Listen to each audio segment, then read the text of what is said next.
And we're live. All right. How are you, Mr. Derrick? How are you? I'm doing good. Thanks for having me on your show. It's good A to be here. pleasure. A pleasure. Well, Mr. Derrick here, Michael Derrick, was a big fan of my comic book, which I had Oh on yeah, Indiegogo. It will return. Fear not, it will return. But I I'm looking cannot. forward to that for sure. Yes, awesome. I cannot give a date yet, but we will be back there sooner than later.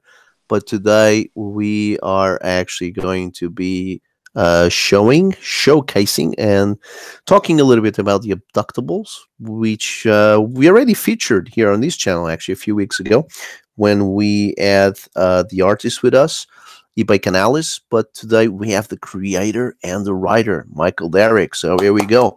Now, a little kind of a backstory. First of all, Michael, you're not new to comics. You have your No. online blog, which we're going to show a little bit of that as well, called Cauldron Comics, where you have Yes. where you have a what is it called? A digital comic, isn't it? The online Yeah, or comic. web comic. Web Uh, comic, that's it. yeah. Sometimes I feel like I'm from another world and I can remember these words, which today actually is quite convenient because we are talking about abductions. Exactly. Now, abduction, as it is popularized in pop culture, always has to do with usually some sort of engineered flying saucer, so a spaceship with aliens, hmm kidnapping humans. So that is technically what an abduction is, and that is your comic, The Abductables. So I'm gonna I'm gonna share it, okay, because you cannot grace us with sharing from that side. So I'm just gonna go here and do what we have to do. Yeah. Unfortunately, to everybody listening, I'm only able to stream on my phone right now. I haven't upgraded my technology to where I could actually screen share and show the campaign. So. Yeah, no problem. Coming nice and smooth the sound, and that's all we need. Yep. So here we go, the Abductables. So once again, for anyone that does follows this channel religiously, I doubt there'll be that many following it religiously. But if you've been here these last couple of weeks, yeah, you've seen this already.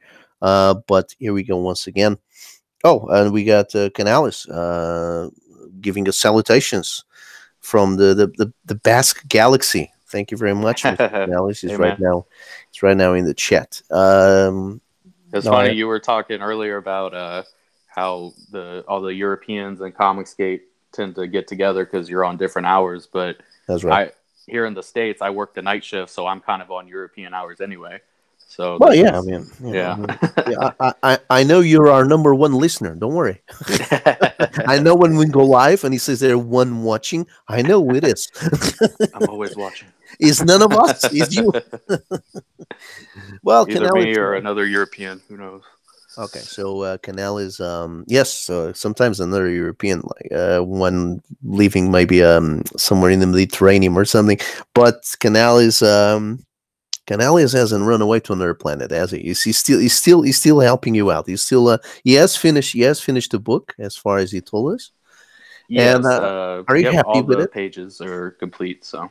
Are you happy with them? Oh, I'm thrilled. It's great because working with Canals was the easiest thing in the world. Like I think we're on the same wavelength. I think we think about things very similarly. So whenever he would send me back a page, it was like, wow, that's exactly how I imagined it. Even when he would change stuff around, it was like, you know what, that's what I should have wanted in the first place. Like I think we have a very similar sense of humor too. So it was very good chemistry as far as a working relationship. Yeah, well, there's only one Canales. He's a mythological creature. There'll never be another one. He The double Hound of guesses. Basque. Yeah, he double guesses what you're thinking. He feels you before you enter the room, and that's it. That's how Canales rolls, man. This Well, is they unbeatable. say Canales is always 10 steps ahead of his enemies. So Ah, well, of that's course, and that's one of the talents he requires to have in order to be combating the evildoers knocking at his door. So now let's have a look here at the abductables. Once again, you guys have still well, almost 20 days left, so it's quite a lot of time to fill in this bucket. But you, yeah. It, it seems like a lot to everyone else, but to me, I feel like I'm running out of time.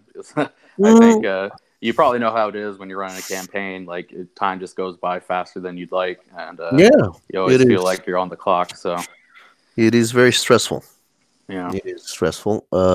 That's why it's good to do campaigns with, you hire a secretary, you hire a treasury officer, and you hire a guy to do the advertising. You hire about 25 overheads, and you let him deal with it because you don't want to deal with this. It's too much oh, stress. It's too if I many had the headaches. money, I probably would do that. Exactly. You should include that on your campaign. Include another Include three that in the grand budget. Yep. just to cover for the overheads. Yeah. But you're just above 3,000. So your goal is 5, is completely obtainable within the next 19 days. We're talking about 1,850. My maths are really crap, but I think I can just about crack this one. So anyone listening to the stream, anyone, even Canales, even Canales, please go on the Indiegogo here, my good friend Michael Derrick, and get yourselves your copy. Let's just scroll down here, and so it's a 15 US dollars comic book. That's your featured perk there. Hmm. Physical copy, 15 plus shipping.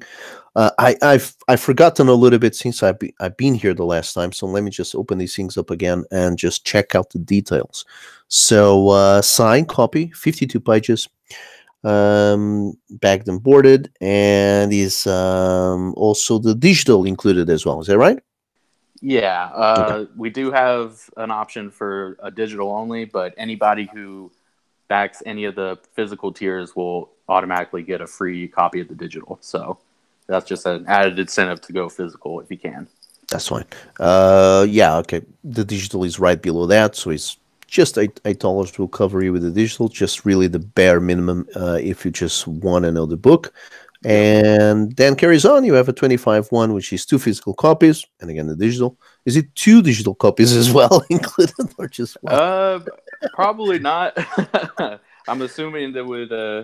I mean, I'm assuming it's going to be like either a PDF or like a Dropbox file. But Right. yeah, I mean, if you know what, if someone hits me up and they want it in a different format, then I'm sure that won't be an issue to accommodate them. So, Yeah, I uh, have no idea. I have no idea how to send these things digitally to backers. I guess it's not through their emails because not every email supports something. So yeah, I don't know how it works. Like you mentioned, it's I probably a Dropbox, isn't it? yeah, well, I've backed a few campaigns, and usually the ones that do have a digital option, that's been my experience is that they just send you a Dropbox link. Yeah, could be that. Yeah, they send a link to Yeah, your email, isn't it? Yeah, that's right. That's it. yeah.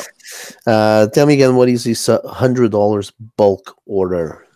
10. So Go for yep, it. 10 physical copies. You get the digital as well, obviously, and just if someone wants to, give them out as gifts or if they want to resell them online, I saw a few of the campaigns had that option, so I figured, Hmm. might as well give people the option to just buy in bulk if that's what they want. 10 And cent copy. obviously, Wow. it's a discount, so Hmm. you're paying less than you would if you actually just bought Hmm. 10 of the copies. So Hmm. nice little discount for you. Okay. Just to let you know, obviously you know this bit. 1 out of 10 has been claimed, and Yes. I don't want to burst your bubble, but I think that was Canales. Because Hey, Canales, his money is as good as anyone else's. yeah, exactly. I mean, this is just to acknowledge. This is just the prelude, because Canales just sent in their message now, saying that he's going to force his mother to back your project. So his mother is the Awesome. next victim to be a, to We to need the to buy this bulk order. we Another must one. rally the Canales clan to help us That's out. it. Canal is all over the world. They're in America, they're in Yes. Europe, they're in Asia. I will speak about the Asian branch next Friday when Canales comes back on the stream. We'll talk about that. So now let's go down a bit more. And finally, you have one more perk, 175. Get abducted. Oh yes, please. Another planet straight away. I love this one. BDS is the people in it. The animals and the dinosaurs were just fine. What is here on this one, Michael? On this So the kind of get abducted perk, it gets you drawn into the book as a background character, specifically an alien abductee. So you'll be on the mothership, fighting your way out of against the aliens that have abducted you. You won't have any dialogue, but you will be a background character. And yeah, there's only 3 spots available for that, and we just discounted it from 250. So we got it down to 175, which is on the low end as far as these perks that other campaigns have had, where you get to be drawn into the book. So it's a great deal, and it also comes with 3 signed copies of the book as well. So you'll get plenty of copies, and of course the digital. So I think it's a pretty good deal. You're right. I do remember seeing that in other campaigns. Yes, the perk where you get drawn in is usually expensive. Yeah, it's usually 200 upwards. You're right. Mm-hmm. Yeah. Yeah, so ours is it's a pretty good deal as far as that is concerned. Yeah. Definitely, I don't think I've seen any as low as that. So Yeah, I won't put my hand on the fire to say otherwise. No, I mean maybe there's been 150 or something like a mm-hmm. really small, very cheap indie, but no, I haven't seen anything less than 200. So there you go. You got the final one, and now this is coming back to me. So last time Canales was here, he did mention he still had the whole thing was finished. All he had was a couple of blank spaces here and there so we could do this. So there you go. Yep, There's 3 of them. exactly. Yeah, the artwork's done, but there are certain background characters, certain alien abductees that we left blank just for such an occasion. So yeah, and it'd be really awesome to have these 3 claimed because even though you lower the price now, this will just straight away add another 500 to your final total.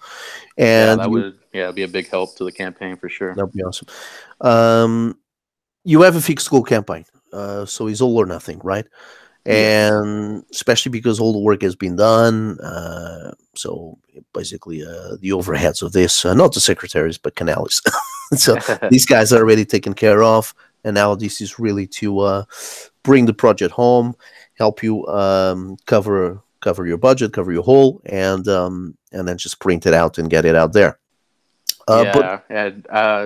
It's definitely more pressure on the campaign for it to be a fixed goal as opposed to where you get to keep the money no matter what. But my thinking was, worst case scenario, if we only get $5, how am I gonna order the books and ship them out to our one backer?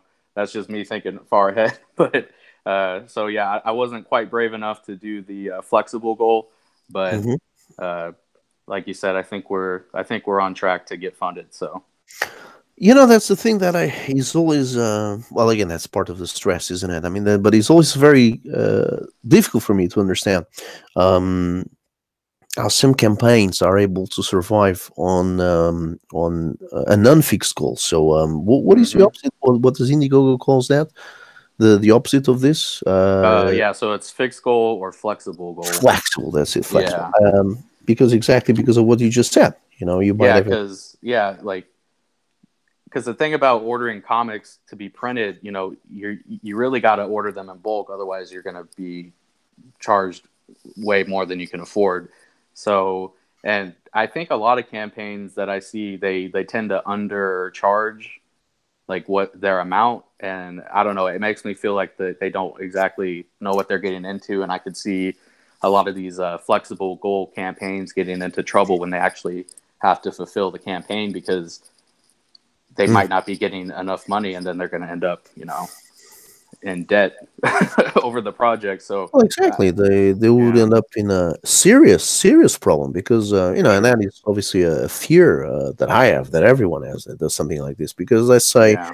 you have a 52 pages book here, right? Imagine if that was fully colored and well, obviously there could have been a promise, a campaign promise of printing it in a nice quality paper, better Hmm. than usual, so nice stock, slightly harder cover. This could even be even a kind of a paperback kind of thing instead of being saddle stitched. I don't know Hmm. how it's coming out, but let's take it from there. And you have a flexible goal, flexible, right? And then suddenly you have 10 backers, or even less than that. Yep, exactly. What That was happened? my fear. Yeah. There's yeah, if that like I said, worst case scenario, if that actually did happen, I'd be screwed because I'd have to go to a loan shark or something because No, I exactly. the money wouldn't be there to print the books. So Exactly. So I sometimes see some campaigns kind of closing down from the side of the campaign owner, the creator, closing down before the actual campaign arrives at the end. And mm, I haven't done my homework on that because not really something I'm interested in doing. But I got a feeling that a lot of those campaigns that close down before they actually get to the end might be for those reasons because the guys that put in yeah. the flexible goal, then they suddenly, like 80% of the time of the campaign has passed.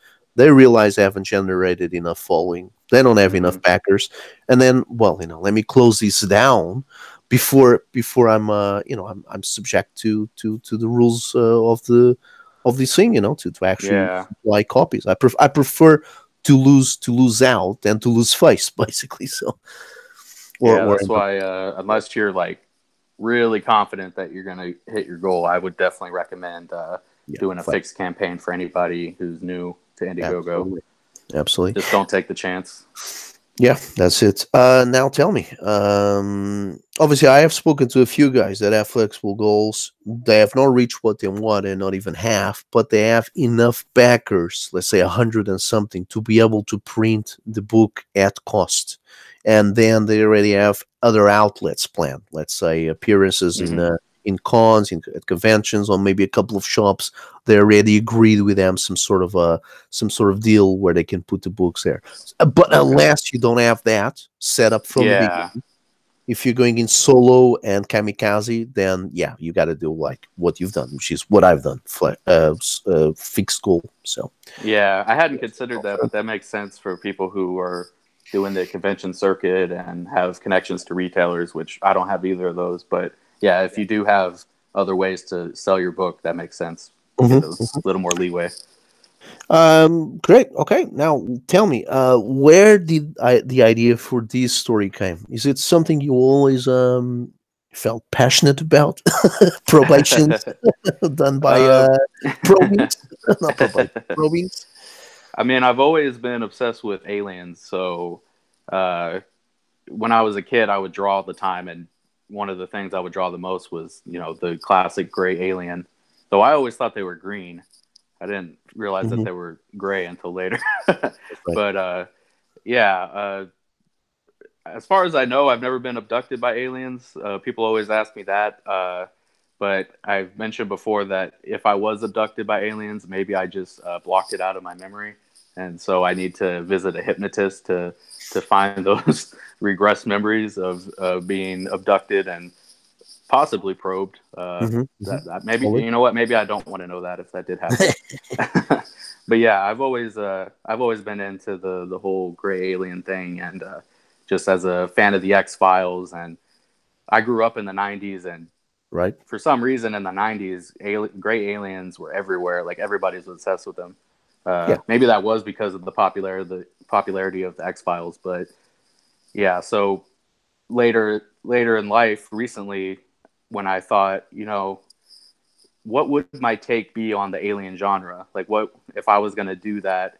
If I was going to do a comic about aliens, what would it be? And the Abductables is what I came up with. I decided to take that obsession that I had in my youth, where I took them very seriously and would read conspiracy books about them and believed in them, and kind of flip it on its head and basically take the piss out of it, and kind of take it in a comedic route, and try to see what I could do to make it funny. And like I said, Abductables is an action comedy, so it doesn't take itself seriously, Right. and it's just a lot of fun. So Awesome. Okay, so you got 52 pages. Was this difficult to spread out? Because really, if it is all action oriented and action and comedy oriented, was it difficult to make this into a 52 pages book? I understand Canales had also some participation in that, in where he actually extended the original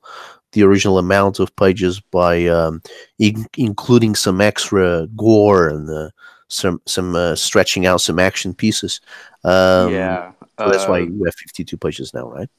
yeah. In the beginning of the script, it was a little unconventional because I only had the first 8 pages written of the script when I Oh, sent it to Canales, so I was actually writing it as he was drawing it.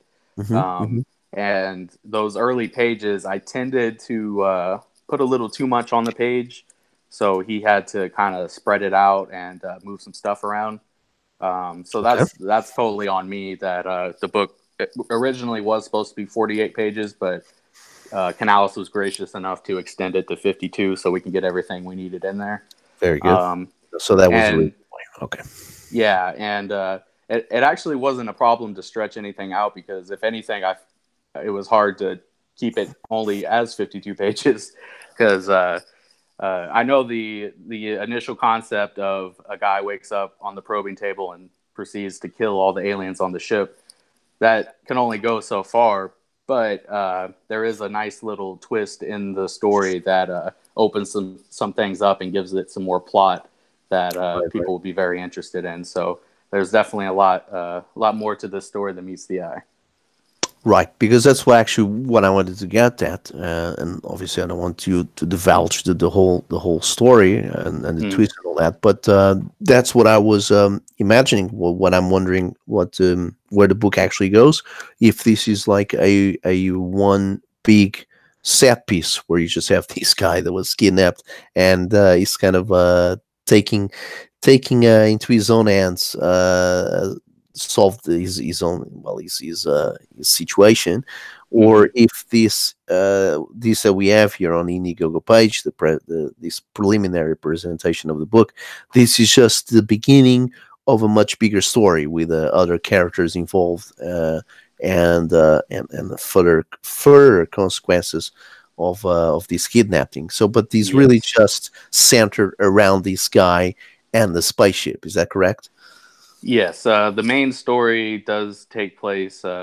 We actually hop from different ships in the fleet of flying saucers that are hovering above Earth. So, but All yeah, right.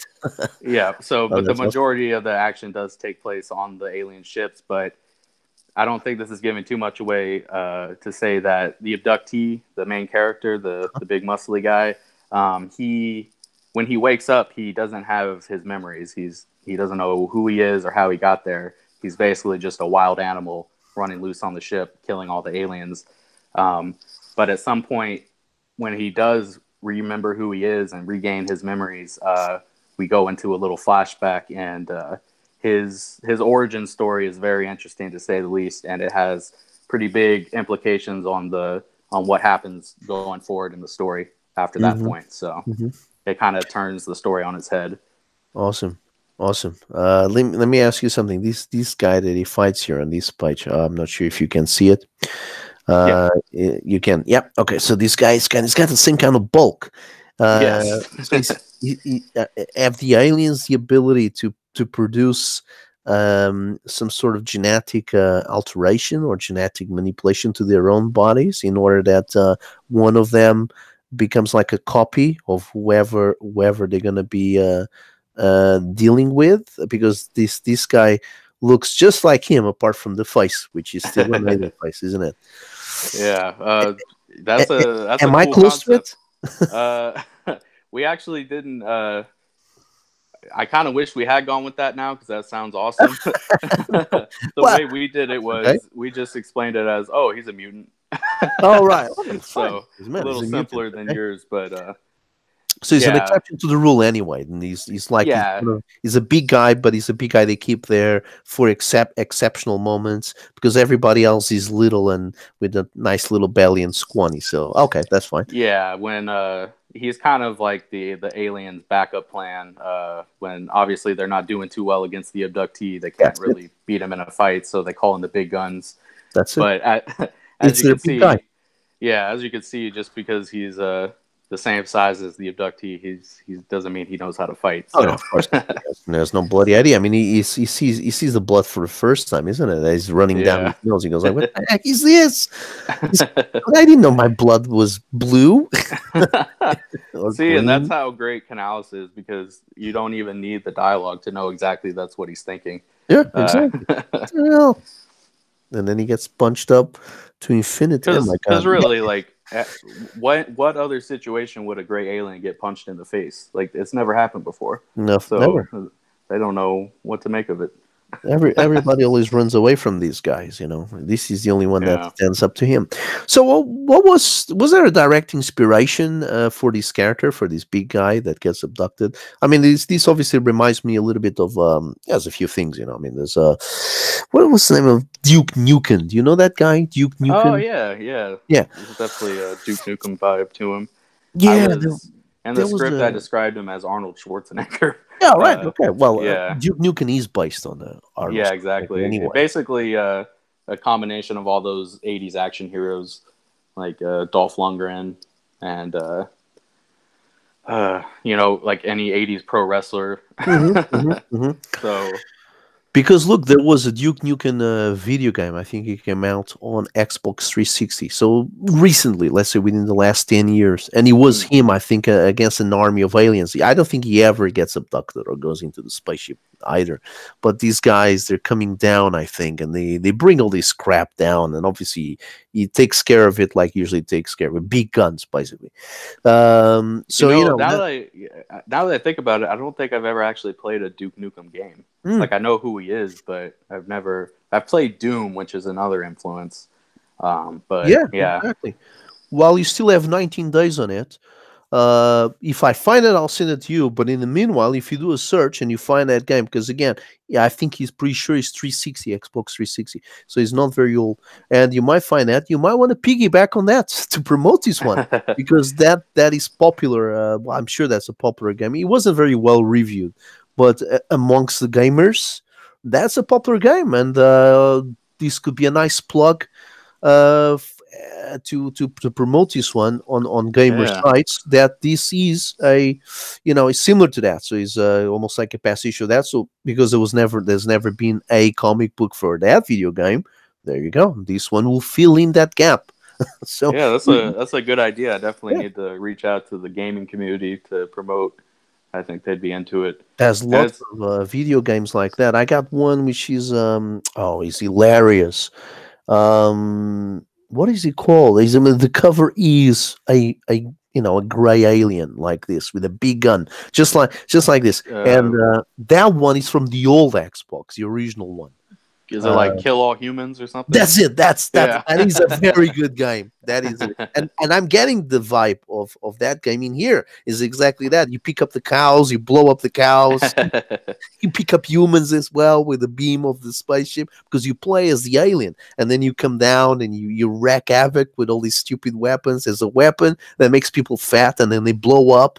So he's really straight on gore. It's like really disgusting stuff. I mean, I think they go just shy of having frontal nudity, but beyond that, anything is allowed. That people like they fart, they have diarrhea, and all this is provoked by those weapons that the aliens have.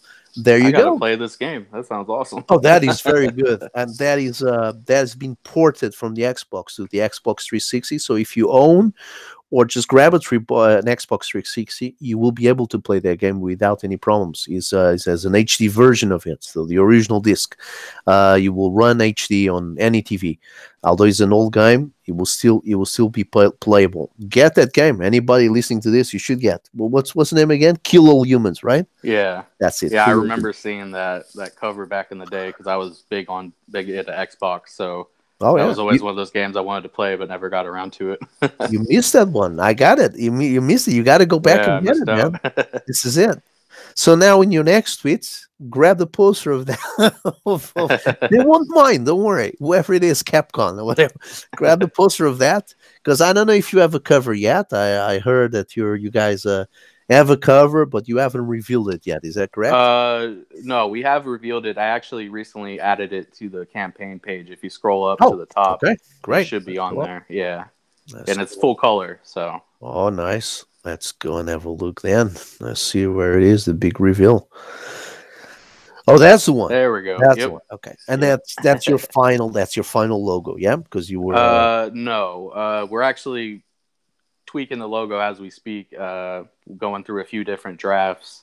I personally like that logo, Mhm, but we're just trying to keep our options open. We've had some people on Twitter reach out to us and give us their suggestions. mhm, So mhm. it's all about figuring out the best look. But that the logo on there, that was the original idea. So we're basing it off of that. Yeah. Well, it's nice to get feedback from the community, see what they like, see Yeah. what opinion they can give. They can always come up with something else that you prefer, something else that you Mm. like. Awesome. And this cover is by eBay as well, right? Canal is, yes, I can see Yep. his He picture there in the corner.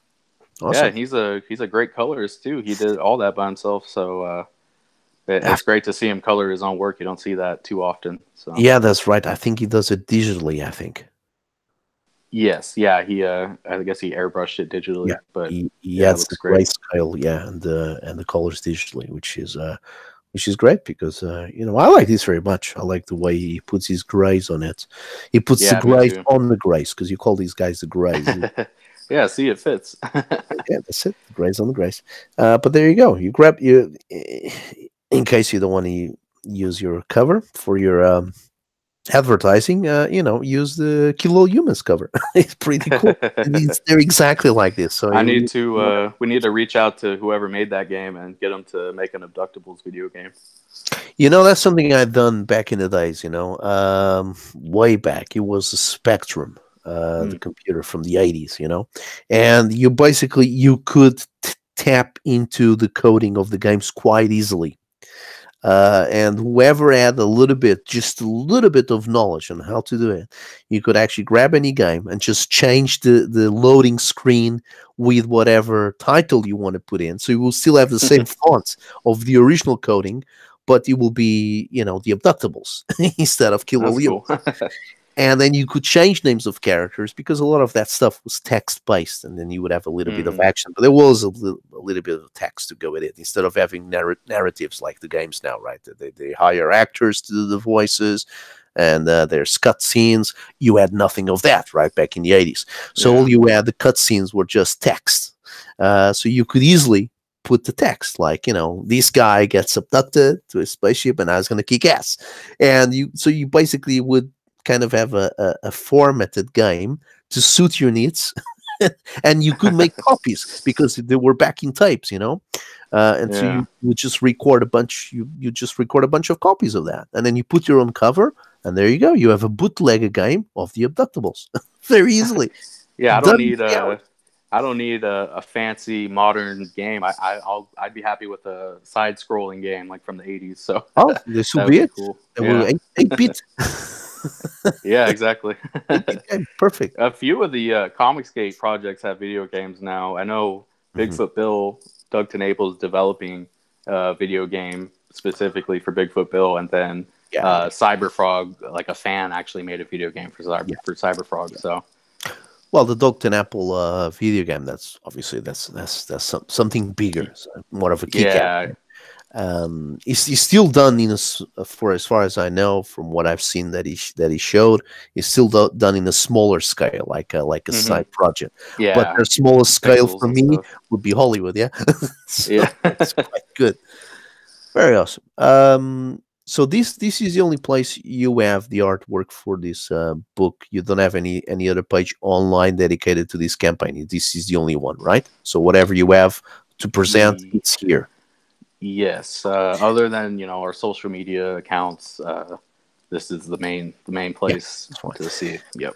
Let's just talk here very quickly on your stretch goals here. If you want, just give us a little rundown. I know you're still a little bit behind, but Hmm. when you get to 5,000, which is your goal, you might Hmm. always go above that. And then if and when that moment happens, hopefully you will, then you straight away have a stretch goal there, which is a Sketchables digital sketchbook. You want to tell us what is this about, so we don't need Yeah, to do it's anything. yeah, and like you said, I added it at 5,000, which is our goal. So that's just another added bonus for people to buy the book because you don't have to worry about it getting any higher than that if that's going to be included for all backers. So the digital sketchbook, it's going to be a PDF file that's emailed to all backers, containing behind the scenes content like Canales' sketches, inked pages before they go to grayscale, and production production picks. I mentioned before we're going through different drafts of the logo. We're going to have all the different drafts of the logo, all the different iterations. Mhm. It's going to include the full script that I wrote throughout the project, which is, I mean, I'm no Alan Moore, but I guess my my scripts tend to be a little wordy, so it's a Mhm. hefty Mhm. document. Um, and there's going to be a creator commentary with all this. So me and Canales are going to be adding our 2 cents about certain things, the thought process behind certain character designs, and uh, different things that got changed throughout the process. You know how Canales would move some things around. So Mhm. Mhm. it's going to be a nice little addition to the campaign. This is awesome. This is like a making of, basically. Yeah, exactly. Yeah, it's Cool. a nice little behind the scenes look at the creation of the book. How do you guys do this? How do you guys do the running commentary? So this will be like a an MP4 kind of files with these scenes. Well, it's text commentary, so Oh, yeah, right. Okay, got it. yeah. So like, for example, we'll have like a page with a character design, and Hmm. then Canales will have a little blurb on the side where he talks about his thought process behind why he made the character look like that, Right. and yeah. So Have you guys already done this? it's a lot of it is done. There's Right. definitely still some stuff to add, but I think we've got about like 20 plus pages already done. Oh, So wow. yeah, we just Oh, gotta we're gonna keep adding to it throughout the right. Okay. campaign though. So Okay, I understand. It's text based. I was just thinking maybe you if you guys still had a chance and time because your campaign will end in 19 days, but then the actual delivery date is August, right? Uh, yeah, and I overestimated that a bit just to err on the side of it's caution, fine. but it Yeah, should definitely get there yeah, before August. So yeah. Exactly. You don't need to deliver at the date that you say. You can certainly deliver before. It'll be an added hmm. bonus to the backers. If you deliver late, well, that happens to a lot of people as well. So no sweat there. It gives you plenty of ample time. When I I, I, I had people coming to me with feedback. People that have done campaigns, and they said, "Well, I really wanted to provide something to the backers as soon as possible. I wanted to be the good guy. I wanted to shine for the backers. So I Hmm. promised that because the book is ready, and the printing files are all set up, and then the printers are scheduled.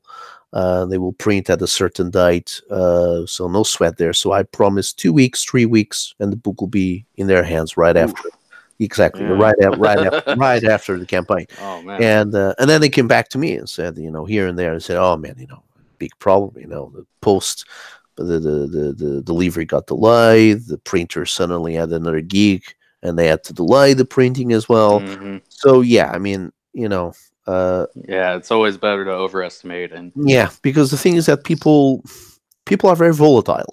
So when people yeah. back and they see a date there, if they back and they agree to that date, then they've agreed to that. They're quite happy to Hmm. wait. But the moment you a campaign fulfillment goes above that date, then straight away you become the devil to everybody.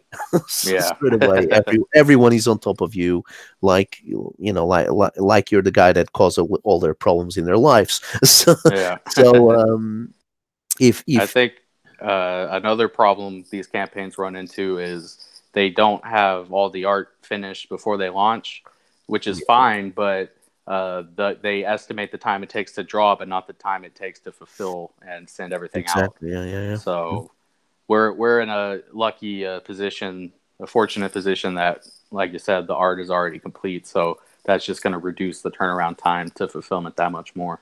Yeah, So absolutely. Yeah, but you're giving it. yeah. Yeah, you're giving yourself a comfortable, good amount of months. So because you're completed, whatever happens now, it's delays. It's delays that happens because they happen. It's impossible not to have delays. Hmm. So at least you got them covered. It means if you have any of those delays, on the printing side or the actual shipping side, eventually you get around them. After a few weeks, it won't take you more than Yeah. 2 or 3 months. So like that in August, perfect. You have almost half a year to solve the problem, which will be Yeah, and I could count on myself and Canales to do everything right. But if the printer does something wrong or if they're delayed, there's just so many different things that can pop exactly. up, different Anything problems. can So happen. Anything can yeah. happen. I wanted to ask your opinion about that. Actually, since you're here and you have a campaign on, it's something that I don't usually ask to the folks that come on here for a showcase. But your personal opinion, do you think backers, most people that go on Indiegogo, would they like to back something that is finished, or does it give you the feeling that most crowdfunders, customers, they prefer to back something which is an ongoing project, something that is actually not completely finished yet? Because and this is my take on it. I believe that, and again, I don't know what's the ratio, and that will be my question to you.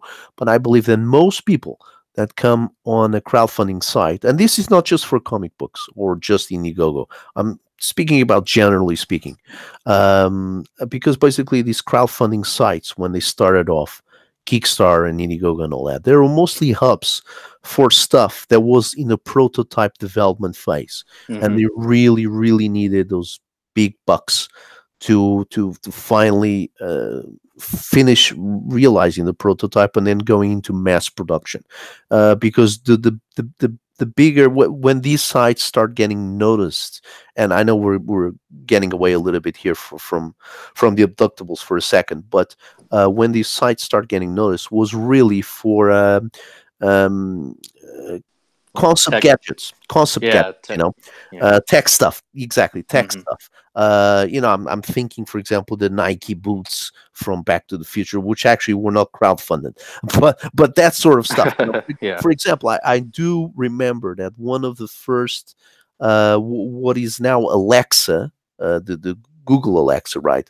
And previously was Cortana as an app on the mobiles. So those devices that give you full access to the internet and reply to you, giving you answers about whatever they ask, right? They're with you all the time.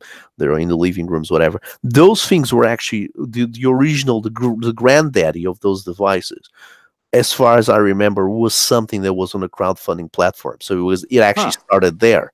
And as that, and I think the unicycles, whatever it's called, that thing, it's not unicycle, is it? That thing that you put your feet on it and it's got two wheels and it just runs you down Um, the road until you bicycle? bang. The one? What is it called? You mean like bicycle or like a No, motorcycle or? no, it's that thing that is like a pressure pad and it's got two wheels and then you run Oh, turns with the electric. Segway. Segway. That's it. Yeah, Yeah. that will remind me if I'm wrong, but I don't know if you have that info. But I think that also was crowdfunded. The original machine that did that was crowdfunded. Yeah, probably. But anyway, that's how these crowdfunding sites became popularized, because they really were hubs to have these inventions. They really were inventions, gadgets and stuff, Hmm. from the prototype into the development. And I think a lot of success of the crowdfunding, and I think the main aspect of it is that the people that sponsor the campaigns, that sponsor the product, they really, partially they did it to enjoy the development of it, because obviously you have constant updates, and Hmm. as you go beyond your fixed goal, and of course, just like you with your extended goals, your stretch goals. Those gadgets always add, something else they could later on develop and add. Like Alexa would suddenly, kind of transform itself into a beautiful woman, something like that. So, The they big were stretch goal. exactly the stretch. I think that's part of the, well, it's called magic of it, whatever. But I think that's part of the interest of someone backing a project, is seeing something being developed as Hmm. they see it live, basically. Because again, as you become a backer, you become savvy. You're in the loop of something that is being developed, which usually is developed behind doors and no one has access to it. But suddenly this is actually in the front of everyone. It's like is an open door to basically seeing a developer coming out with this. What do you think is the feeling that it gives you specifically, in terms of the comic books on Indiegogo and whatever else? Do you think most backers prefer to see a finished product and backing it just like they would be purchasing something straight off Amazon or a comic book shop? Or so do you think that some of them, or the majority of them, enjoys more product that is ongoing because they take pleasure of actually seeing the development, and obviously they don't take pleasure of getting the product 2 years later that was, if it Hmm. was promised 6 months down the road and coming out a year and a half or 2 years later. But what is the feeling you have? Because I personally have the feeling that I think most backers prefer or do not mind, and I make a little, uh, under caps thing there, or do not mind to actually sponsor or back something that is actually in development. Hmm. What do you think? Um, well, from my experience, when I announced on Twitter that the artwork was going to be complete for the Abductables before we launch, I got a really positive response to that. I think the main reason people were excited to hear that was for the quicker turnaround time, because, Hmm. like you said, a lot of these campaigns end up being late and there's delays. Hmm. But at the same time, I think there is some truth to what you're saying as far as with a comic book specifically, as if it's not complete while you're crowdfunding it, you can keep your audience up to date with in progress shots and pencils to inks, and you could send them new pages, and they definitely do feel like they're a part of the process more than if it's already a finished product that just needs to be printed. So, uh, but as far as if people prefer that overall, I feel like with gadgets, like like you were talking about, these crowdfunding sites that were originally for like inventors and stuff. Yeah, I think that would be more of a situation where people feel like they're almost like on the boardroom of a corporation that's exactly. Yeah, yeah, yeah, and they're real legit investors. I think the exactly. dynamic Yeah, for these comic book projects is a little different. I a little bit think different. Yeah, Yeah, I think ultimately for the backers, it's all about just getting the product. right. And since we are indie creators and we don't have um, companies backing us up and printing the book Hmm. for us, Hmm. that is our only option, is to go straight to the readers and Hmm. have them Hmm. help us bring the book to life. So it is ultimately about getting the product, and however that comes about. Yeah. Well, absolutely. But Yeah. just like you just mentioned, that the backers always take a little bit of pleasure to seeing something developing in real Hmm. time, and Yeah. actually, they always feel, even if they're not invited, that their feedback throughout the actual making of the product is welcome. Their feedback is welcome, and they feel like they're contributing something. Yeah. And this also, there's something else backing up this notion that I have, is that I've seen, and again, back to the comic books, I've seen a lot of comic books that were actually finished and ready to go, and those were precisely the campaigns that did not got to their goal. Hmm. I've seen a lot of them. Even right now, if you do a search on Indiegogo and you kind of comb through the crowdfundings. I believe that the percentage of the projects that are in development when they go on live campaigns is much more successful than the ones that are completely finished products ready to go. I think it takes a little bit, takes a bit away from the charm of the campaign, and I Hmm. think definitely there's some some feeling there, some idea behind that the people find themselves just like you were describing, in that position that they're almost like shareholders, that Hmm. they're part of the creation of something, Yeah, it's almost um, like they're yeah, executive producers of a movie or yeah, something. exactly. Yeah, I think there's definitely something to that actually, because when I posted the logo designs on Twitter, and I was talking about how we're still in the process of figuring out the final logo, I got a lot of feedback from people, giving their 2 cents, and sending ideas and stuff, and they seem very enthusiastic about that. Hmm. So yeah, I definitely think there is something to that. Le- I think letting the backers feel like they have more of a say. I think there is a lot of value Yeah. in that, and this campaign is pretty rare. I'm assuming I will be doing more campaigns in the future. I doubt that the art will be finished for those. That's kind of like a unique situation to be in, and it Right. was kind of a blessing in its own way. Especially since we're kind of, or at least I'm like kind of an unknown creator. Hmm. I think that was kind of a benefit. But yeah, going forward, just for financial reasons and time, I don't know if that will be an option for future campaigns. But like you said, that might be a benefit ultimately. Yeah, I mean, just with the campaigns, for example, more closely associated to us, the ones that usually show up on the Unicron site, as we all know, that all the pros, when they went with their campaigns on, they started from zero. Basically, they started Hmm. before before any pitches had been drawn for it. Just obviously sketching and development phase was finished, so they were able to present the books and present the campaigns. But then everything else was to be done, and I've noticed, obviously those guys had the help of having a career behind them, Hmm. supporting their campaign, so that's perfectly understandable. So they have their fans, and they went in.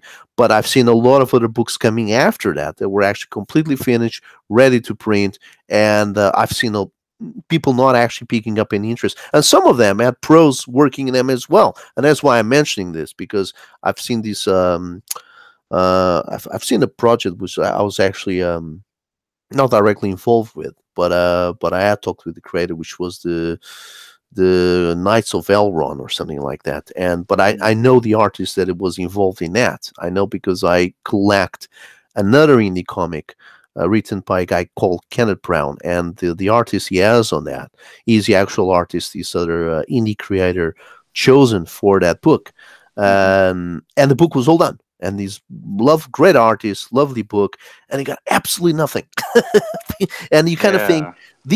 these are not duds, right? These are guys which are well established. Maybe the creator is coming from a semi pro kind of place, from an indie position, but the rest of the team that has been arranged, oh, these guys, these are five figures books.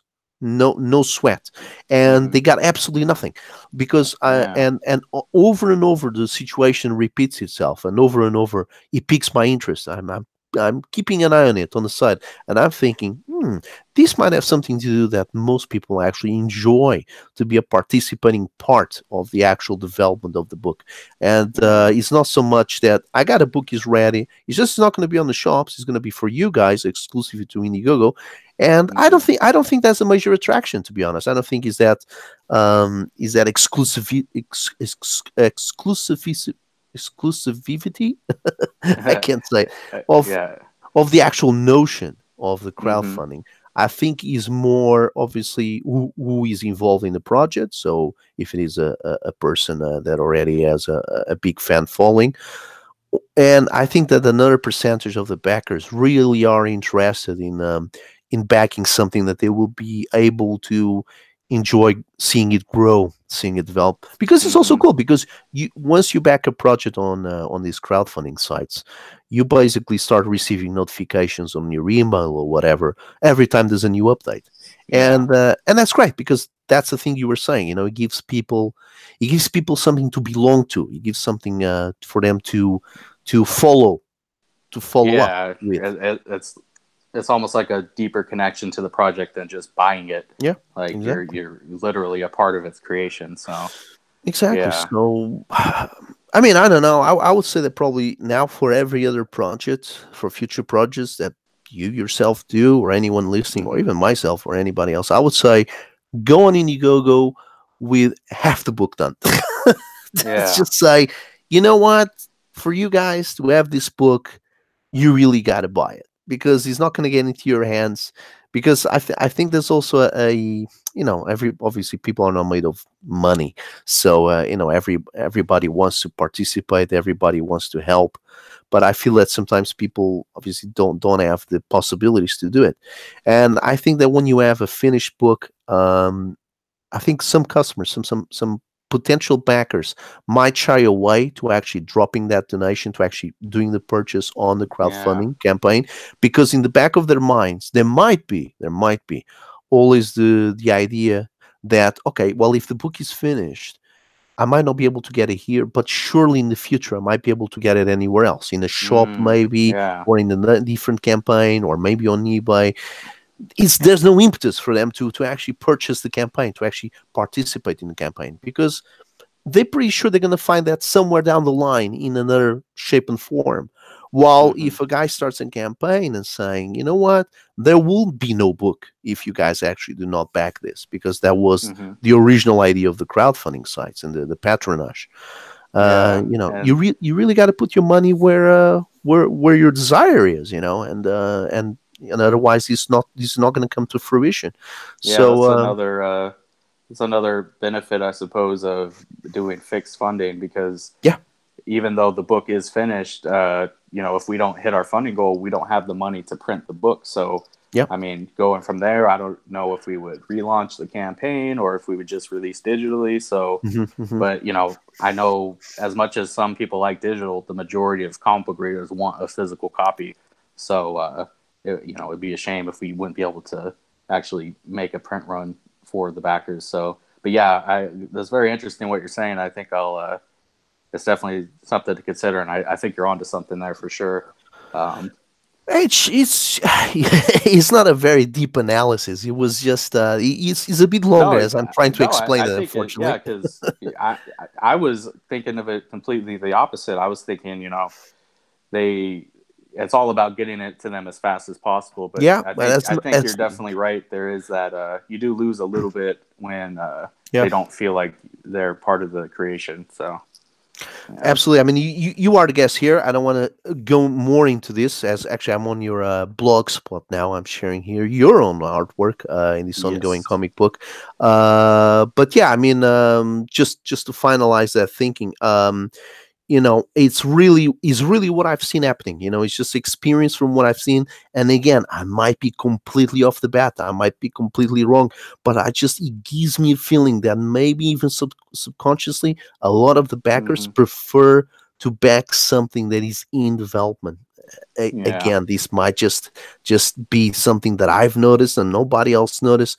But I think if you do a search, and I think I've done one once before doing a campaign, and you go on these wise sites that give you advices, 10 advices and 20 advices on how to crowdfund, I think all of them actually mention have something that you were developing, because that definitely brings in more backers. But then again, I might be wrong. I mean, you're going well. You're 3,500 funded. You have 70 something backers, right? And I'm pretty sure you're going to hit that goal. But you know, if the worst comes to worst, then you know, we'll leave the thought here. Maybe that's something to consider in the future. yeah. There's just so many different variables in these Exactly. campaigns.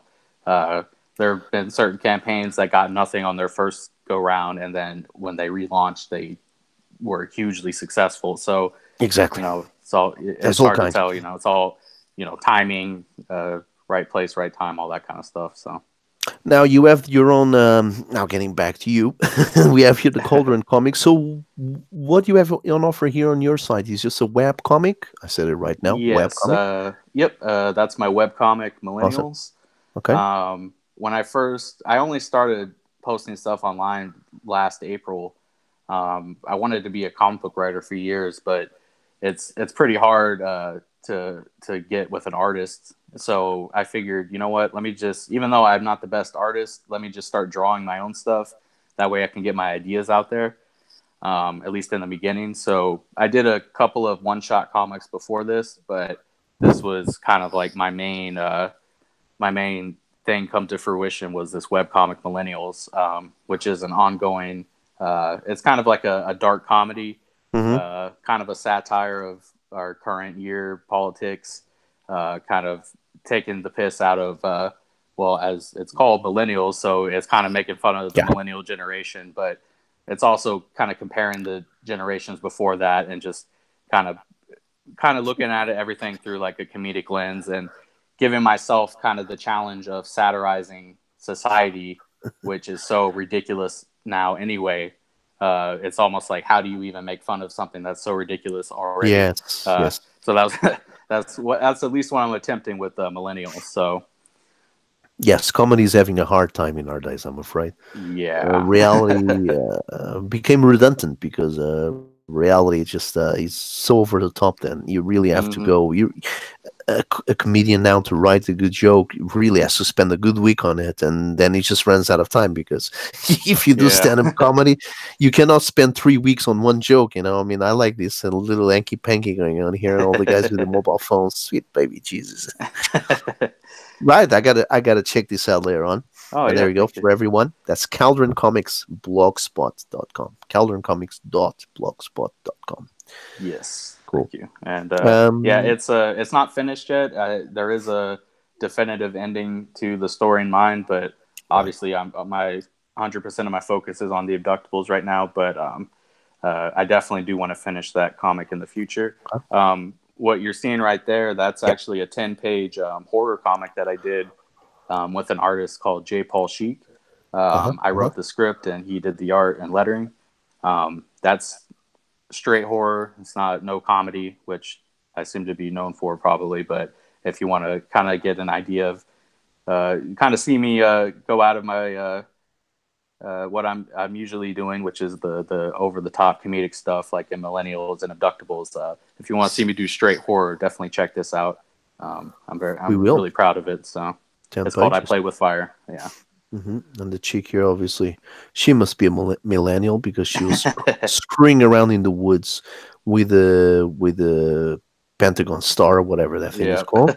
And then she just made one mistake. She has to have her bloody earphones on. So obviously she didn't hear the guy creeping up behind her, stepping on all those dead bushes and leaves, which would have Hmm. been an easy giveaway. But no, she got knocked out because she had to have her bloody headphones. Now everybody's like that. You try to speak to people now for whatever reason, and they can't bother themselves to take the headphones out.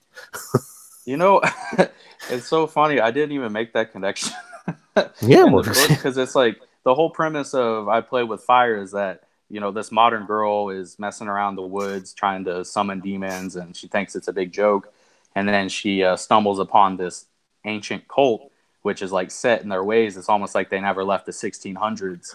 yes, And so, yeah, that is funny that it was her modern technology that kind of screwed her over and yeah, of course. let these older characters seize her. So Well, you can always have me as your script advisor for the next book. She turns into a ghostwriter. There we go. That's awesome. Oh, bloody hell! Gets his head it was cut off in the pretty middle. violent. That's the guy. That's the guy that knocked her out, isn't it? Now he Yeah. gets the payback. She's she basically transformed herself into a Mary Sue. That's what it is. Will this be a storefront for well, maybe one day for the Abductables when you decide to give the book for free online, maybe in 5 years' time. Until then, obviously, get those royalties. But will this be a storefront for any, if more upcoming projects, and what other projects you have in the pipeline? I mean, I would be open to that. Selling items through there. I definitely want to keep the Abductables exclusive to the backers, Mhm. at least for a while, because I don't want them to invest in the book and then I go around and just sell the book, for a lower price. I don't think that would be fair to them. No, well, I 10 years down the road, then. Yeah, yeah.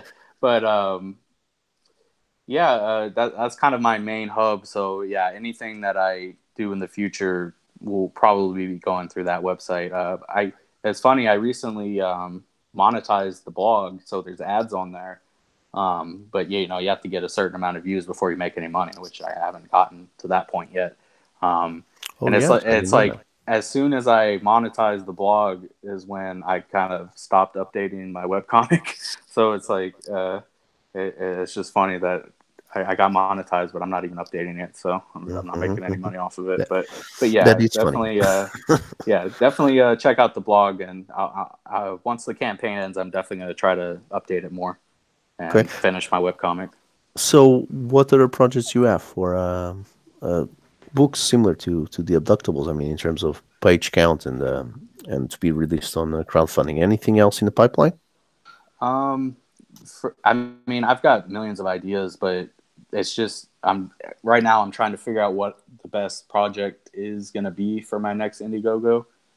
Um, I do have a project with the artist from I Play with Fire. Um, it's called Harikiri Heaven. It's a samurai book. There are a few pages of that already written, and it's a 4-issue limited series.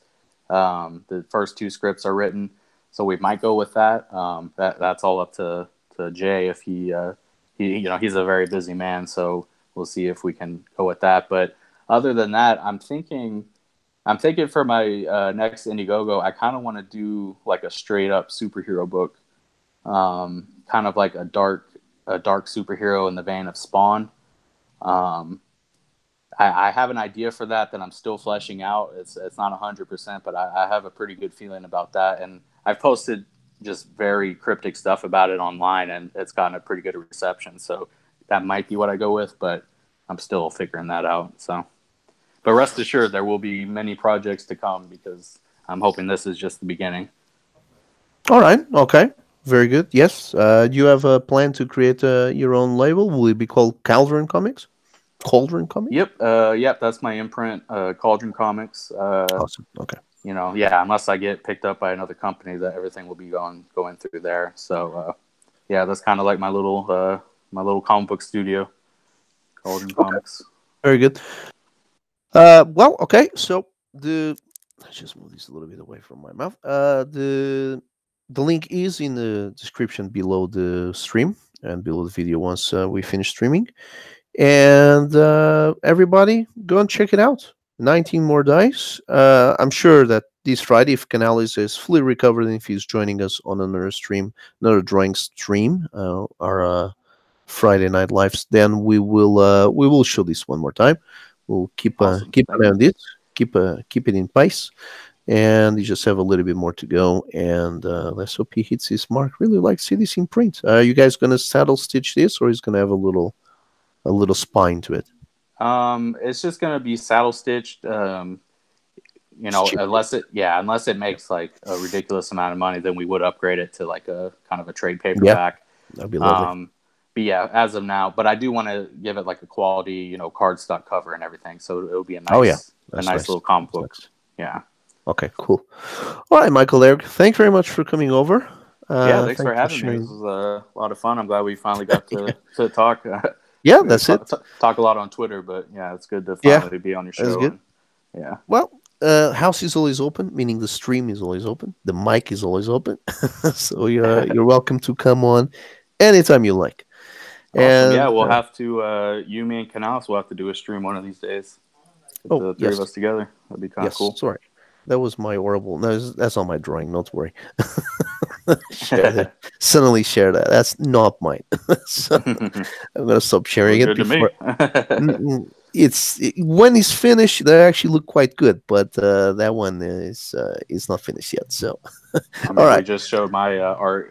Clearly, it's better than that, so I wouldn't worry about Mm, it. okay. Well, I give you a spoiler. Yeah, that's my kid's art. He's trying to be a digital artist. Wow. He's trying to be better than Canales, but don't say anything to Canales.